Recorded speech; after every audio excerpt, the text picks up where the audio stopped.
매주 수요일 정치권의 일침을 해주시는 분 나오셨습니다. 유인태 전 더불어민주당 의원 나오셨습니다. 의원님 어서 오십시오. 네, 예. 오늘로 대통령 선거가 20일 남았습니다. 예. 20일 남은 대통령 선거 어떻게 전망하십니까, 의원님께서는?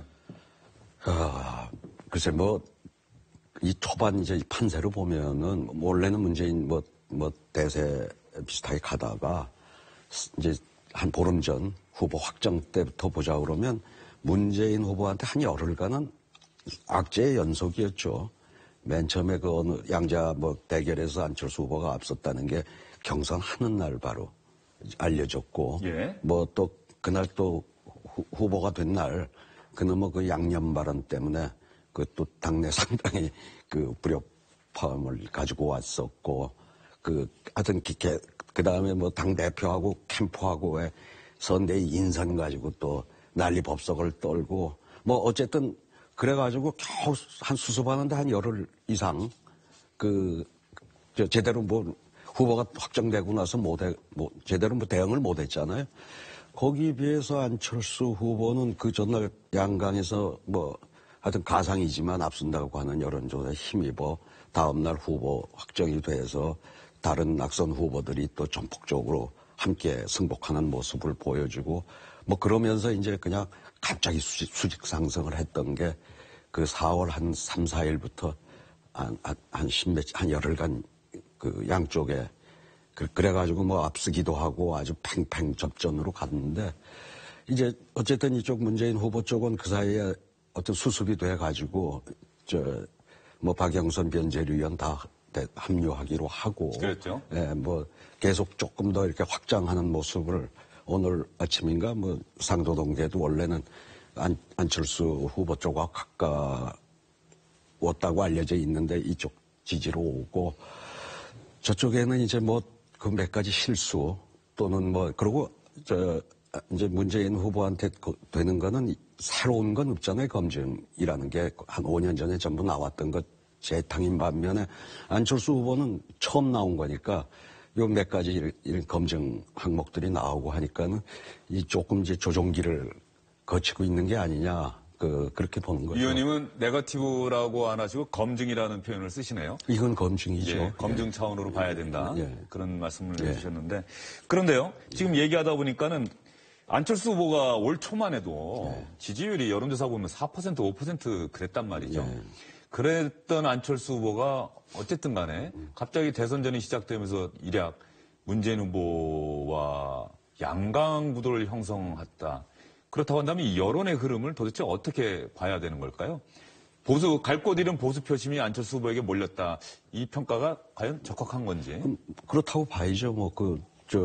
반기문 총장이 있었죠. 황교안 총리 있었고 다 이제 사라졌고, 한때 그 표들이 안희정 지사한테로 우리 당 민주당 경선에 갔다가 안희정 지사 이제 떨어지고 나서 사실은 그때부터 이제 안철수, 아까 말한 몇 가지 요인들도 있었고 안철수 후보가 확 뜬 거 아니겠어요? 그러니까 그 보수 표심이 사상 초유의 일이긴 합니다만 차악이라도 선택하자, 또 그런 얘기들을 태극기 집회에 유명한 논객들이니 또 그렇게 주장을 했고, 그 표심들이 많이 갔으니까 저만큼 올라온 거 아닌가요? 네.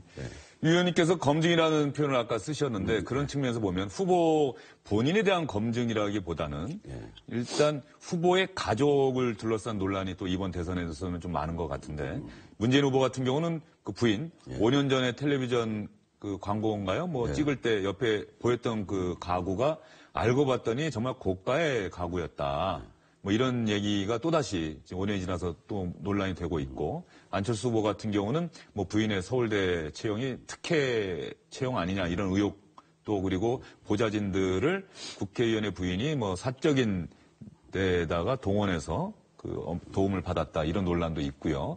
이런 논란들을 보시면서 위원님께서는 어떤 평가를 하셨습니까?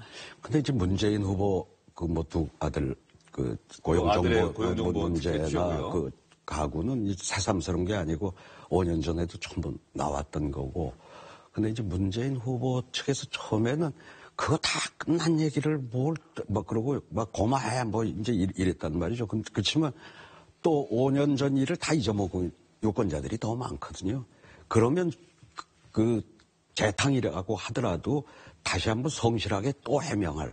근데 문제는 이제 가슴은 아프겠죠. 그 아들이 마치 뭐 굉장히 못난 놈이 돼가지고 뭐 무슨 특혜나 받아서 한 것처럼 의혹을 받고 있는 얘기 거론하고 싶지 않지만 뭐 그럴 대통령으로 후보로 나온 이상 국민에게 또 한 번 그 성실하게 답변할 의무가 있는데 뭐 그 대목이 처음에 조금 짜증 섞인 대응을 한 거는 실수 아닌가 저는 보여져요. 그리고 다시 제기된 문제이긴 하지만은 5년 전에 나오지 않았던 사안들이 또 나온 것 아니겠습니까? 아니, 과거도 나왔었던 거예요. 아니, 나왔는데 예. 그 해명이 5년 전 해명과는 다른 글쎄, 해명, 아니, 그러니까 잘못된 팩트에 근거한 해명이 나왔다라고 하는 이런 부분들이 또 새로운 그게 내용일 수 처음부터 그 뭐 누구한테 지인한테서 뭐 중고라고 모델하우스에 놨던 건데 뭐 15점인가를 뭐 1,000만 원에 샀다는 거 아니에요. 근데 그거를 15점을 나누면은 66만 원인데 그것도 가격이 다를 거라고요. 어떤 건 비싼 게 있고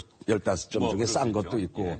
근데 그걸 그냥 퉁쳐서 그 50만 원짜리다라고 했다가 지금 다시 뭐 15점 1,000만 원에 산 거다라고 하니까는 뭐 말이 좀 바뀐 게 아니냐고. 근데 전 저거는 대개 한 60 넘은 변호사들 같으면 사실 저거보다 더 좋은 가구들 되게 써요. 예. 그 생활 수준이 요새 변호사가 양산돼서 그렇지 옛날 변호사들 보면 다 상류층이었지 않습니까? 그래. 그거는 더군다나 중고 사왔다는 거 가지고 50만 원짜리니 1,000만 원에 15점 샀니 하는 게. 변호사가 요즘 양산돼서 그렇다. 문재인 후보의 집이 경남 양산이죠. 양산이죠.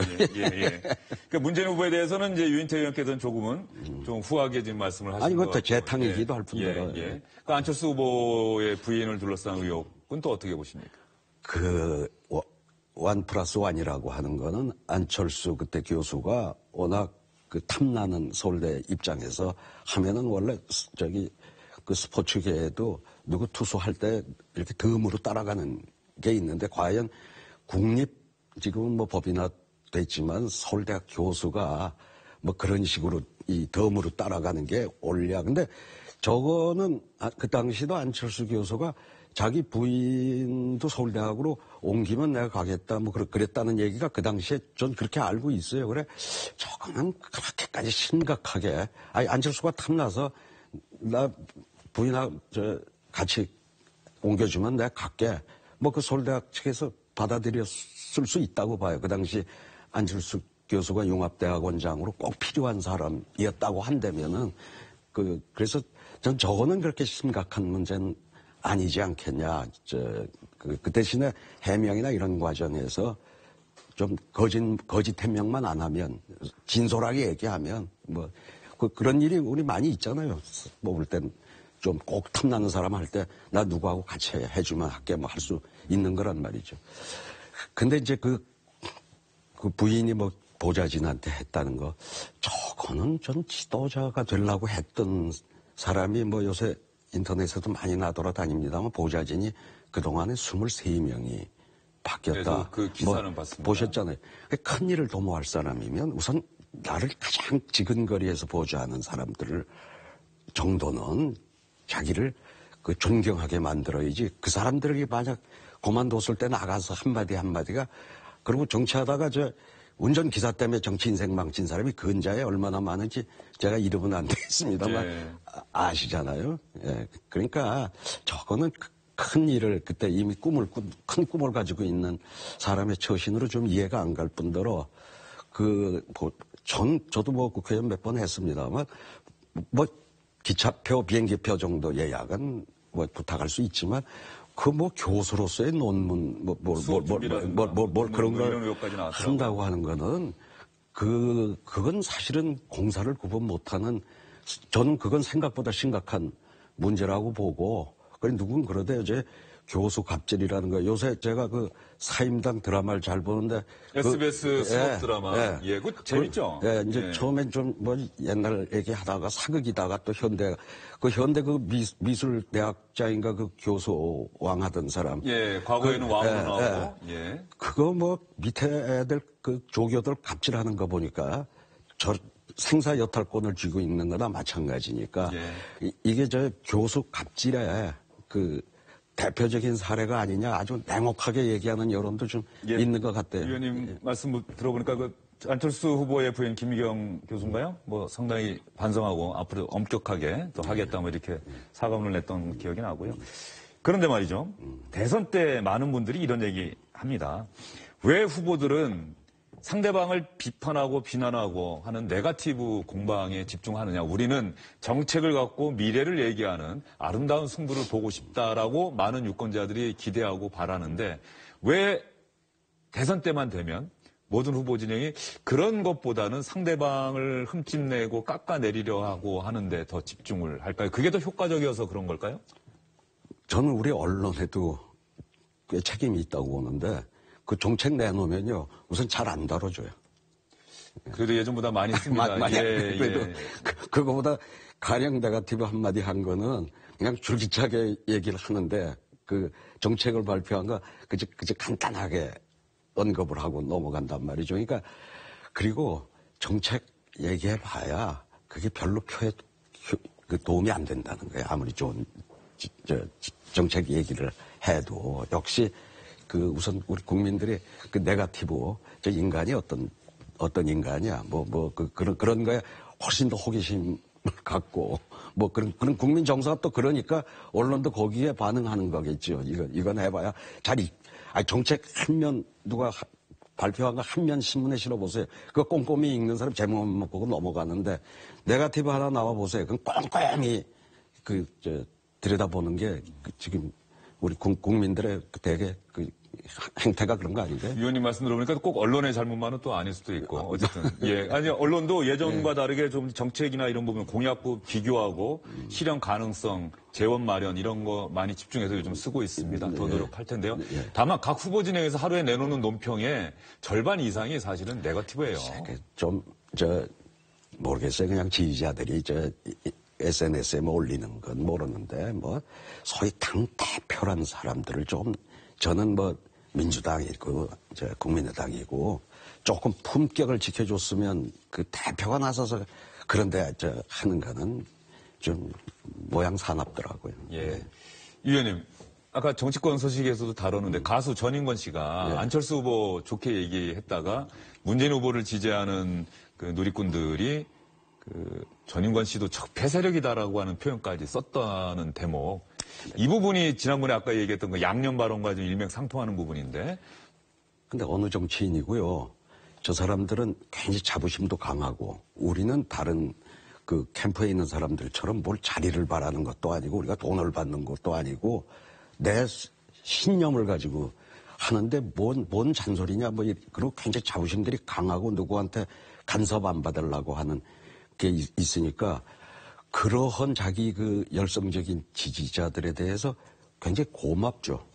고마운데 저런 이제 과도한 행동은 또 이게 표를 깎아먹을까봐 참 그럴 때는 부담스럽고 아마 그런 정서가 양념 발언으로 나왔을 건데 전인권 씨야 자기 정치적 자유가 있는 거고 안철수 후보한테 호감을 느끼면 그걸 가지고 그렇게 공격하는 거는 오히려 자기가 지지하는 후보한테 굉장히 해가 되는 행동인데 또 저걸 그렇게 누가 통제도 안 될 뿐더러 또 나무래 봤자 전혀 이 영향을 안 받는 모양이 돼요.